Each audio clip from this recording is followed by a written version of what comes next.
In this video, we shall learn the chapter Structure of the Atmosphere. Well, the atmosphere consists of different layers with varying density and temperature. Density is highest near the surface of the earth and it decreases with increasing altitude. The column of atmosphere is divided into 5 different layers depending upon the temperature conditions. They are, first one is troposphere, which extends up to 8 to 18 kilometers. Then it is stratosphere up to 50 kilometers. Then it is mesosphere. It extends from about 50 to 85 kilometers above our planet. Then comes the thermosphere that lies between 85 kilometers to 500 kilometers. Then comes the exosphere that lies between 500 to 10,000 kilometers. Talking about the first layer, and that is troposphere. Troposphere is the lowest layer of Earth's atmosphere. Most of the mass, that is about 75 to 80% of the atmosphere, is in the troposphere. Most of the types of clouds are found in the troposphere, and almost all weather occurs within this layer. The troposphere is by and far the wettest layer of the atmosphere, and all the layers above contain very little moisture. The bottom of the troposphere is the Earth's surface. The height of the top of the troposphere varies with latitude. Its average height is 13 kilometers and extends roughly to a height of 8 kilometers near the poles and about 18 kilometers at the equator. So what do we understand? It is lowest over the poles and highest at the equator. The thickness of the troposphere is greatest at the equator because heat is transported to great heights by strong convectional currents, that is vertical currents here. The height also varies by season. It is lower in winter and higher in summer. It can be as high as 20 kilometers near the equator and as low as 7 kilometers over the pole in winters. Now this layer contains dust particles, water vapor, storm, clouds and rain. All changes in climate and weather takes place in this layer. The temperature in this layer decreases at the rate of 1 degree for every 165 meters of height. That is why the peaks of tall mountains can be snow covered even in the summertime.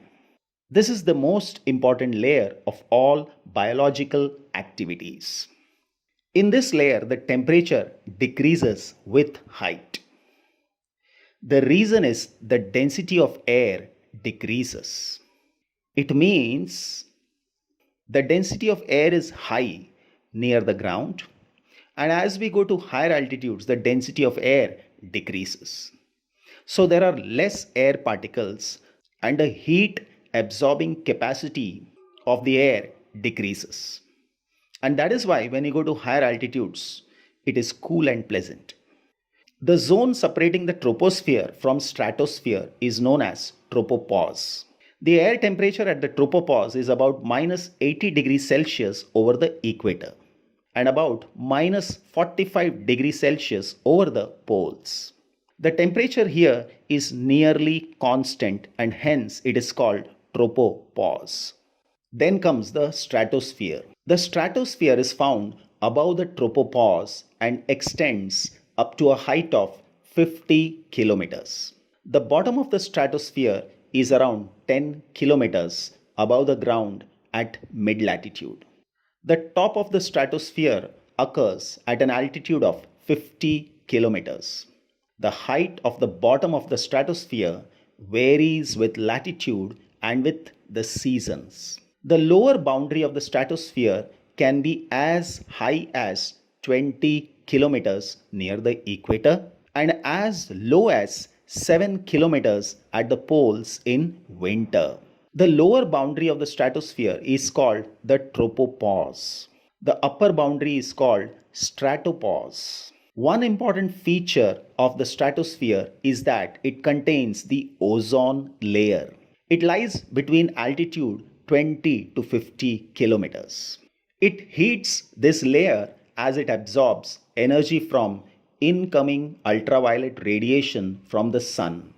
Temperatures rise as one moves upward through the stratosphere. Temperature rises from minus 60 degrees Celsius at the base to 0 degrees Celsius at the stratopause. This is exactly the opposite of the behavior in the troposphere in which we live, where temperature drops with increasing altitude. Because of this temperature stratification, that is, because of this temperature layers, there is little convection and mixing in the stratosphere. So the layers of air there are quite stable. Commercial jet aircraft fly in the lower stratosphere. This is to avoid turbulence, which is very common in troposphere. Next comes mesosphere. The mesosphere is a layer of Earth's atmosphere. It is directly above stratosphere and below thermosphere. It extends from about 50 to 85 kilometers above our planet. Temperature decreases with height throughout the mesosphere. The coldest temperatures in Earth's atmosphere, that is about minus 90 degrees Celsius, are found near the top of this layer. The boundary between the mesosphere and the thermosphere above it is called the mesopause. At the bottom of the mesosphere is the stratopause, that is the boundary between the mesosphere and the stratosphere below. The mesosphere is difficult to study, so less is known about this layer of atmosphere than other layers. Then comes the thermosphere. The thermosphere is directly above the mesosphere and below the exosphere. It extends from about 90 kilometers to between 500 to 1000 kilometers above our planet. Temperatures climb sharply in the lower thermosphere, then level off and hold fairly steady with the increasing altitude above their height. Solar activity strongly influences temperature in the thermosphere. The thermosphere is typically about 200 degrees Celsius hotter in the daytime than at night, and roughly 500 degrees Celsius hotter when the sun is very active than at other times. Temperatures in the upper thermosphere can range from about 500 degrees Celsius to 2000 degrees Celsius or higher. The boundary between the thermosphere and the exosphere above is called thermopause. At the bottom of the thermosphere is the mesopause, the boundary between the thermosphere and the mesosphere below. Then comes the exosphere.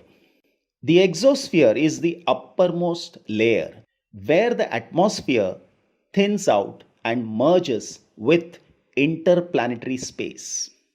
It lies between 500 to 10,000 kilometers above the Earth. In this layer, temperature increases with height.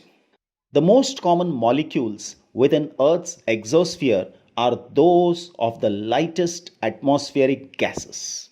Hydrogen is present throughout the exosphere with some helium, carbon dioxide, and atomic oxygen near its base.